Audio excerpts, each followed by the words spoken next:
ಈ ಡಿಜಿಟಲ್ ಯುಗದಲ್ಲಿ ಎಲ್ಲವೂ ಕೂಡ ಮೊಬೈಲನ್ನು ರೀಲ್ಸನ್ನು ಸ್ಕ್ರೋಲ್ ಮಾಡ್ತಾ ಎಲ್ಲವೂ ಕೂಡ ಮೊಬೈಲ್ನಲ್ಲೇ ನಮಗೆ ಸಿಗುತ್ತೆ ಅನ್ನುವಂಥ ಒಂದು ಭ್ರಮೆ ಜನರಿಗಿದೆ. ಅಂದರೆ ಒಂದಷ್ಟು ಆ, ಆ, ವಿಚಾರಗಳು ಮೊಬೈಲ್ ಮೂಲಕ ಸಾಕಷ್ಟು ಗೊತ್ತಾಗುತ್ತೆ.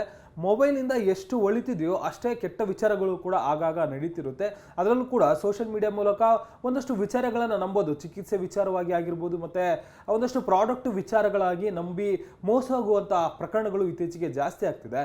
ಇದೇ ರೀತಿಯಾಗಿ ರೀಲ್ಸ್ ನೋಡುವಂಥ ಸಂದರ್ಭದಲ್ಲಿ ಮುಖಕ್ಕೆ ಆಗಿರುವಂಥ ಕಲೆಗಳನ್ನು ನಾವು ರಿಮೂವ್ ಮಾಡ್ತೇವೆ, ಮುಖಕ್ಕಾಗಿರುವಂತಹ ಪಿಂಪಲ್ಸ್ಗಳನ್ನು ನಾವು ಬರದೇ ಇರೋ ಥರ ಚಿಕಿತ್ಸೆ ಕೊಡ್ತೀವಿ ಅಂತೇಳಿ ಒಂದು ಅಡ್ವರ್ಟೈಸನ್ನು ನಂಬಿ ಯುವತಿಯೊಬ್ಬಳು ಮೋಸ ಹೋಗಿರುವಂಥ ಘಟನೆ ಅನ್ನಪೂರ್ಣೇಶ್ವರಿ ನಗರ ಪೊಲೀಸ್ ಠಾಣಾ ವ್ಯಾಪ್ತಿಯಲ್ಲಿ ನಡೆದಿದೆ.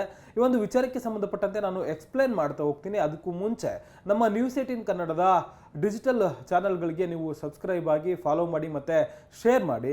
ಸೋಷಿಯಲ್ ಮೀಡಿಯಾದ ಎಲ್ಲ ಪ್ಲಾಟ್ಫಾರ್ಮ್ಗಳಲ್ಲೂ ಕೂಡ ಅಂದರೆ ಇನ್ಸ್ಟಾಗ್ರಾಮ್, ಫೇಸ್ಬುಕ್ ಮತ್ತು ಎಕ್ಸ್ನಲ್ಲಿ ನಮ್ಮ ಪೇಜ್ಗಳಿದ್ದಾವೆ, ಅಲ್ಲಿ ಫಾಲೋ ಮಾಡಿ ನೀವು ಹೆಚ್ಚಿನ ಮಾಹಿತಿಗಳನ್ನು ಪಡಿಬೋದು. ಜೊತೆಗೆ ಯೂಟ್ಯೂಬ್ನಲ್ಲೂ ಕೂಡ ನಮ್ಮ ಚಾನಲನ್ನು ನೀವು ಸಬ್ಸ್ಕ್ರೈಬ್ ಮಾಡಿ, ಶೇರ್ ಮಾಡಿ ಮತ್ತು ಲೈಕ್ ಮಾಡಿ ಅಂತ ಹೇಳ್ತೀನಿ.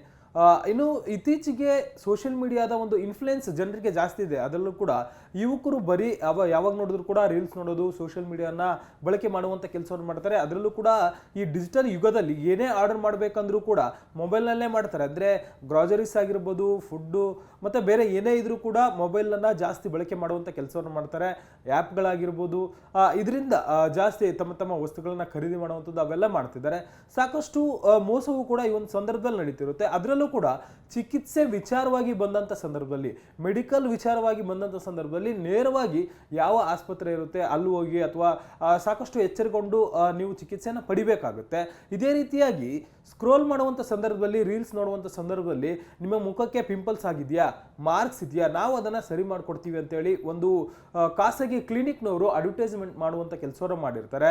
ಅದನ್ನು ನೋಡಿ 27 ವರ್ಷದ ಯುವತಿ ಕಾಂಟ್ಯಾಕ್ಟ್ ಮಾಡಿಕೊಂಡು ತನಗೆ ಆಕೆಗೆ ಒಂದಷ್ಟು ಪಿಂಪಲ್ಸ್ ಆಗಿರುತ್ತೆ, ಒಂದಷ್ಟು ಮಾರ್ಕ್ಸ್ ಇರುತ್ತೆ, ಪಿಗ್ಮೆಂಟೇಷನ್ ಇರುತ್ತೆ, ಬಂಗಿನಿಂದ ಆಕೆ ಬಳಲ್ತಿರ್ತಾಳೆ. ಅದನ್ನು ಹೇಗಾದರೂ ಮಾಡಿ ನಾನು ಕ್ಲಿಯರ್ ಮಾಡ್ಕೋಬೇಕು ಅಂತೇಳಿ ಆಕೆ ಒದ್ದಾಡ್ತಿರ್ತಾಳೆ. ಅದೇ ಟೈಮಿಗೆ ಆಕೆ ರೀಲ್ಸ್ ನೋಡುವಂಥ ಸಂದರ್ಭದಲ್ಲಿ ಆಕೆಗೆ ಒಂದು ಅಡ್ವರ್ಟೈಸ್ಮೆಂಟ್ ಬಂದಿರುತ್ತೆ. ಆ ಒಂದು ಅಡ್ವರ್ಟೈಸ್ಮೆಂಟನ್ನು ನೋಡಿ ಆಕೆ ಅನ್ನಪೂರ್ಣೇಶ್ವರಿ ನಗರ ಪೊಲೀಸ್ ಠಾಣಾ ವ್ಯಾಪ್ತಿಯಲ್ಲಿರುವಂಥ ಒಂದು ಪಾಪರೆಡ್ಡಿ ಪಾಳ್ಯ ಅಂತೇನಿದೆ, ಅಲ್ಲಿರುವಂಥ ಒಂದು ಕ್ಲಿನಿಕ್ಗೆ ಹೋಗ್ತಾಳೆ.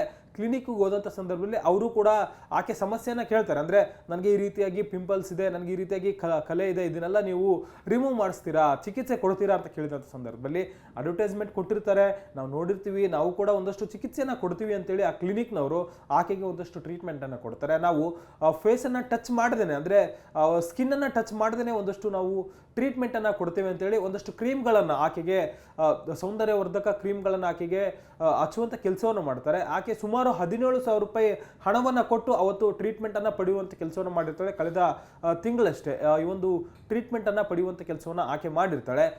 ಬೆಳಗ್ಗೆ ಟ್ರೀಟ್ಮೆಂಟ್ ಪಡೆದು ಮನೆಗೆ ಹೋಗುವಂಥ ಸಂದರ್ಭದಲ್ಲಿ ಆಕೆಗೆ ಮುಖದಲ್ಲಿ ಒಂದಷ್ಟು ತುರಿಕೆಗಳು ಉಂಟಾಗುತ್ತೆ, ಮುಖದಲ್ಲಿ ಒಂದಷ್ಟು ಇರಿಟೇಷನ್ ಉಂಟಾಗುತ್ತೆ. ಆಕೆ ಇರುವಂಥ ಸಮಸ್ಯೆಯನ್ನು ನಾವು ಕ್ಲಿಯರ್ ಮಾಡ್ಕೋಬೇಕು, ನಾನು ಚೆನ್ನಾಗಿ ಕಾಣಿಸ್ಬೇಕು, ನನ್ನ ಮುಖಕ್ಕಿರುವಂಥ ಪಿಂಪಲ್ ಆಗಿರ್ಬೋದು ಮತ್ತು ಬಂಗ್ ಆಗಿರ್ಬೋದು ಹೋಗಬೇಕು ಅಂತೇಳಿ ಆ ಒಂದು ಖಾಸಗಿ ಕ್ಲಿನಿಕ್ಕನ್ನು ನಂಬ್ಕೊಂಡು ಆಕೆ ಹೋಗಿರ್ತಾಳೆ. ಅಲ್ಲಿ ಹೋಗಿ ಟ್ರೀಟ್ಮೆಂಟ್ ಕೂಡ ಪಡೆದಿರ್ತಾಳೆ. ಅಂದರೆ ಒಂದಷ್ಟು ಕ್ರೀಮನ್ನು ಅವರು ಹಚ್ಚಿ ಕಳಿಸಿರ್ತಾರೆ. 17,000 ರೂಪಾಯಿ ಬಿಲ್ಲನ್ನು ಪೇ ಮಾಡಿಸ್ಕೊಳ್ಳುವಂಥ ಕೆಲಸವನ್ನು ಕೂಡ ಅವ್ರು ಮಾಡಿರ್ತಾರೆ.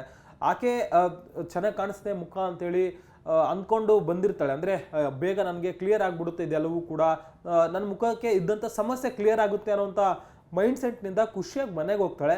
ಆದರೆ ಮನೆಗೆ ಹೋದಂಥ ಕೆಲವೇ ಹೊತ್ತಲ್ಲಿ ಆಕೆಯ ಮುಖಕ್ಕೆ ಒಂದಷ್ಟು ಇರಿಟೇಷನ್ ಶುರುವಾಗುತ್ತೆ, ತುರಿಕೆ ಉಂಟಾಗುತ್ತೆ, ಇರುವಂಥ ಸಮಸ್ಯೆಗಿಂತಲೂ ಕೂಡ ಜಾಸ್ತಿ ಆಗುತ್ತೆ. ಹೀಗಾಗಿ ಮತ್ತೆ ಆಕೆ ಕ್ಲಿನಿಕ್ನವ್ರಿಗೆ ಫೋನ್ ಮಾಡಿ ಕೇಳ್ತಾರೆ, ನೀವು ಕ್ಲಿಯರ್ ಮಾಡ್ತೀವಿ, ಯಾವುದೇ ರೀತಿಯಾದಂಥ ಸೈಡ್ ಎಫೆಕ್ಟ್ ಇರೋದಿಲ್ಲ ಅಂತೇಳಿ ಹೇಳಿರ್ತೀರಿ, ಆದರೆ ಈಗ ನನ್ನ ಮುಖಕ್ಕೆ ತುರಿಕೆ ಉಂಟಾಗ್ತಿದೆ, ನೀವು ಆ ಕ್ರೀಮನ್ನು ಹಚ್ಚಿದ ಮೇಲೆ ನನ್ನ ಮುಖದಲ್ಲಿ ಒಂಥರ ಬೇರೆ ರೀತಿಯಾದಂಥ ಚೇಂಜಸ್ ಕಾಣ್ತಿದೆ ಅಂತೇಳಿ ಆಕೆ ಫೋನ್ ಮಾಡಿ ಅವರಿಗೆ ಮತ್ತೆ ಕಂಪ್ಲೇಂಟ್ ಮಾಡುವಂಥ ಕೆಲಸವನ್ನು ಮಾಡ್ತಾಳೆ. ಅದಾದಮೇಲೆ ಕ್ಲಿನಿಕ್ನವರು ಮತ್ತೆ ಒಂದಷ್ಟು ಬೇರೆ ಬೇರೆ ಪ್ರಾಡಕ್ಟ್ಗಳನ್ನು ನೀವು ಯೂಸ್ ಮಾಡಿ ಅಂತೇಳಿ ಮತ್ತೊಂದಷ್ಟು ಪ್ರಾಡಕ್ಟ್ಗಳನ್ನು ಅವ್ರಿಗೆ ರೆಫರ್ ಮಾಡುವಂಥ ಕೆಲಸವನ್ನು ಮಾಡ್ತಾರೆ.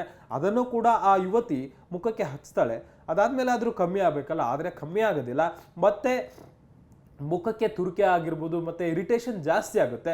ಹೀಗಾಗಿ ನೀವು ಸುಳ್ಳು ಹೇಳ್ಬಿಟ್ಟು ನನ್ನ ಮುಖ ಇದ್ದದ್ದು ಕೂಡ ಜಾಸ್ತಿ ಸಮಸ್ಯೆ ಮಾಡಿದ್ರಿ ಅಂತೇಳಿ ಅವರ ಕ್ಲಿನಿಕ್ಗೆ ಹೋಗಿ ಅವರು ಆಕೆ ಗಲಾಟೆ ಮಾಡುವಂಥ ಕೆಲಸವನ್ನು ಮಾಡ್ತಾಳೆ, ಪ್ರಶ್ನೆ ಮಾಡುವಂಥ ಕೆಲಸವನ್ನು ಮಾಡ್ತಾಳೆ. ಈ ಒಂದು ಸಂದರ್ಭದಲ್ಲಿ ಆ ಕ್ಲಿನಿಕ್ನವರು ಬೆದರಿಕೆ ಹಾಕುವಂಥ ಕೆಲಸವನ್ನು ಮಾಡಿದ್ದಾರೆ. ಅಂದರೆ ಆನ್ಲೈನ್ ಮೂಲಕ ನೀವು ಬಂದ್ರಿ, ನಾವು ನಿಮಗೆ ಟ್ರೀಟ್ಮೆಂಟ್ ಕೊಟ್ಟಿದ್ವಿ, ನಿಮ್ಮ ಮುಖದಲ್ಲಿ ಏನೋ ಸಮಸ್ಯೆ ಇರಬೇಕು, ನೀವು ಯಾಕೆ ಬಂದು ಇದು ಮಾಡ್ತಿದ್ದೀರಾ, ನಾವು ಏನು ಟ್ರೀಟ್ಮೆಂಟ್ ಕೊಡಬೇಕು ಅದನ್ನು ಟ್ರೀಟ್ಮೆಂಟ್ ಕೊಟ್ಟಿದ್ವಿ, ಇನ್ನೂ ಬೇಕಂದ್ರೆ ಇನ್ನೂ ಜಾಸ್ತಿ ಟ್ರೀಟ್ಮೆಂಟ್ ಕೊಡ್ತೀವಿ ಅಂತ ಹೇಳ್ತಾರೆ. ಆದರೆ ಕೊಟ್ಟಿರುವಂಥ ಟ್ರೀಟ್ಮೆಂಟ್ನಿಂದಲೇ ಆಕೆಯ ಮುಖಕ್ಕೆ ಮತ್ತಷ್ಟು ಸಮಸ್ಯೆಗಳು, ತುರಿಕೆಗಳು ಉಂಟಾಗುವಂಥ ಕೆಲಸವನ್ನು ಮಾಡಲಾಗಿತ್ತು. ಅದನ್ನು ಪ್ರಶ್ನೆ ಮಾಡಿದಂಥ ಸಂದರ್ಭದಲ್ಲಿ ಆಕೆಗೆ ಬೆದರಿಕೆ ಹಾಕುವಂಥ ಕೆಲಸವನ್ನು ಆ ಕ್ಲಿನಿಕ್ನವ್ರು ಮಾಡಿದ್ದಾರೆ. ಅದರಿಂದ ಆಕೆ ಬೇಜಾರಾಗಿ ನೇರವಾಗಿ ಅನ್ನಪೂರ್ಣೇಶ್ವರಿ ನಗರ ಪೊಲೀಸ್ ಠಾಣೆಗೆ ಹೋಗಿ ದೂರು ನೀಡುವಂಥ ಕೆಲಸವನ್ನು ಮಾಡಿದ್ದಾರೆ. ಈ ರೀತಿಯಾಗಿ ನಾನು ಖಾಸಗಿ ಕ್ಲಿನಿಕ್ನಲ್ಲಿ ನಾನು ಚಿಕಿತ್ಸೆ ಪಡೆದಿದ್ದೆ, ಅಂದರೆ ಮುಖಕ್ಕೆ ಪಿಗ್ಮೆಂಟೇಷನ್ ಆಗಿರ್ಬೋದು ಮತ್ತು ಒಂದಷ್ಟು ಪಿಂಪಲ್ಸ್ ಮತ್ತು ಮಾರ್ಕ್ಸ್ ಇದೆ ಅಂತೇಳಿ ಅವರ ಬಳಿ ನಾನು ಚಿಕಿತ್ಸೆಗೆ ಹೋಗಿದ್ದೆ. ಅವರು ಒಂದಷ್ಟು ಕ್ರೀಮನ್ನು, ಅಂದರೆ ಸ್ಕಿನ್ ಟಚ್ ಮಾಡದೆ ನಾನು ಕ್ರೀಮನ್ನು ಕೊಟ್ಟು ಹುಷಾರು ಮಾಡ್ತೀವಿ ಅಂತ ಹೇಳಿದ್ರು. ಆದರೆ ಒಂದಷ್ಟು ಕ್ರೀಮ್ ಹಚ್ಚಿ ನನಗೆ ಮುಖಕ್ಕೆ ಈಗ ಇನ್ನೂ ಸಮಸ್ಯೆ ಆಗಿದೆ, ಅವರ ವಿರುದ್ಧ ಕ್ರಮ ಕೈಗೊಳ್ಳಿ ಅಂತೇಳಿ ಇಬ್ಬರ ವಿರುದ್ಧ ದೂರು ನೀಡುವಂಥ ಕೆಲಸವನ್ನು ಆ ಯುವತಿ ಮಾಡಿದ್ದಾಳೆ. ಹೀಗಾಗಿ ಇಂತಹ ವಿಚಾರಗಳಿಂದ ನೀವು ಎಚ್ಚರವಾಗಿರಬೇಕಾಗಿದೆ. ಯಾಕಂದರೆ ನೀವು ಪ್ರತಿದಿನವೂ ಕೂಡ ಮೊಬೈಲನ್ನು ಸ್ಕ್ರೋಲ್ ಮಾಡುವಂಥ ಕೆಲಸವನ್ನು ಮಾಡ್ತಿರ್ತೀರ. ಆ ಒಂದು ಸಂದರ್ಭದಲ್ಲಿ ಒಂದಷ್ಟು ಅಡ್ವರ್ಟೈಸ್ಮೆಂಟ್ಗಳು ನಿಮಗೆ ನಂಬಿಕೆಯನ್ನು ಹುಟ್ಟಿಸುತ್ತೆ, ಅದು ತಪ್ಪಲ್ಲ. ಆದರೆ ಆ ಒಂದು ಸಂದರ್ಭದಲ್ಲಿ ಅದನ್ನು ನಂಬಿ ನೀವು ಹೋದಂಥ ಸಂದರ್ಭದಲ್ಲಿ ಸಾಕಷ್ಟು ವೆರಿಫಿಕೇಷನನ್ನು ಮಾಡ್ಕೊಳ್ಳಿ. ಅದರಲ್ಲೂ ಕೂಡ ಈ ರೀತಿಯಾದಂಥ ಚಿಕಿತ್ಸೆ ವಿಚಾರದಲ್ಲಿ, ಅದರಲ್ಲೂ ಕೂಡ ಈ ಸ್ಕಿನ್ನ ವಿಚಾರಕ್ಕೆ ಸಂಬಂಧಪಟ್ಟಂತೆ ನೀವು ಏನಾದರೂ ಚಿಕಿತ್ಸೆ ಪಡಿಬೇಕಂದ್ರೆ ಕನ್ಸಲ್ಟ್ ಡಾಕ್ಟರ್ಗಳನ್ನು ಡೈರೆಕ್ಟಾಗಿ ಹೋಗಿ ನೀವು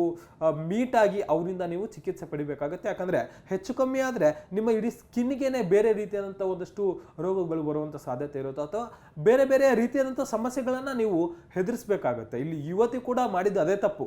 ಯಾಕಂದರೆ ಅಡ್ವರ್ಟೈಸ್ಮೆಂಟನ್ನು ನೋಡಿ ಹೋದಾಕೆ ಆಕೆ ಚಿಕಿತ್ಸೆ ಸಿಗುತ್ತೆ ಅನ್ನುವಂಥ ಒಂದು ನಂಬಿಕೆಯಲ್ಲಿ ಹೋಗಿರ್ತಾಳೆ, ಆಕೆ ಕ್ರೀಮನ್ನು ಕೂಡ ಬಳಸಿರ್ತಾಳೆ. ಆದರೆ ಅದಾದಮೇಲೆ ಇರೋ ಸಮಸ್ಯೆಕ್ಕಿಂತಲೂ ಡಬಲ್ ಆಗಿರುತ್ತೆ, ಹಣವೂ ಕೂಡ ಇಲ್ಲಿ ಹೋಯಿತು. ಹಣ ಹೋಗಲಿ, ಈ ರೀತಿಯಾದಂಥ ಸಮಸ್ಯೆಗಳನ್ನು, ಸ್ಕಿನ್ ಸಮಸ್ಯೆಗಳನ್ನು ಮತ್ತೆ ಜಾಸ್ತಿ ಈಗ ಆಕೆ ಎದುರಿಸುವಂಥ ಪರಿಸ್ಥಿತಿ ಬಂದಿದೆ, ಮತ್ತೆ ಹೆಚ್ಚಿನ ಹಣ ಖರ್ಚು ಮಾಡಬೇಕಂತ ಪರಿಸ್ಥಿತಿ ಬಂದಿದೆ. ಜೊತೆಗೆ ಅವರಿಂದ ಬೆದರಿಕೆನೂ ಕೂಡ ಹಾಕಿಸ್ಕೋಬೇಕಾಯಿತು. ಇದರ ಜೊತೆಗೆ ಪೊಲೀಸ್ ಠಾಣೆ ಮೆಟ್ಟಲೇರಿ ಈಗ ಕೇಸ್ ಅಂತ ಕೂಡ ಓಡಾಟ ಮಾಡುವಂಥ ಪರಿಸ್ಥಿತಿ ಆ ಯುವತಿಗೆ ಬಂದಿದೆ. ಹೀಗಾಗಿ ಸೋಷಿಯಲ್ ಮೀಡಿಯಾದಲ್ಲಿ ನೀವು ನೋಡಿ ಅಡ್ವರ್ಟೈಸ್ಮೆಂಟ್ಗಳನ್ನು ನಂಬಿ ಹೋಗೋದಕ್ಕೂ ಮುನ್ನ ಒಂದು ಸಾರಿ ಎಚ್ಚರವಾಗಿರಿ.